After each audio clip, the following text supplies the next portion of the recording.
Това е най-кървавата мистерия на Балканите. Чували ли сте за съкровището на Вълчан войвода? Говори се, че златото му може да купи цяла България, но цената е живота ви. Легендата е брутална. Вълчан и четата му не просто криели златото в пещери Странджа и Стара планина. Те създавали капани на смъртта. Механизми, достойни за филм на ужасите, стъпваш на криво и те пронизва копие или те затваря каменна плоча завинаги. Но физическите капани са малкият проблем. За да пазят имането, хайдутите правили курбан. Убивали човек върху златото или зазиждали сянката му, за да се превърне в таласъм. Демоничен пазител, който никога не спи.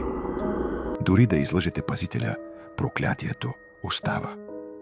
Който вземе и една монета, обрича рода си на тежки болести, лудост и нещастие до девето коляно.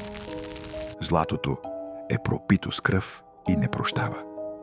И днес, през 2026, иманяри продължават да изчезват безследно в горите, водени от фалшиви карти, начертани понякога върху човешка кожа.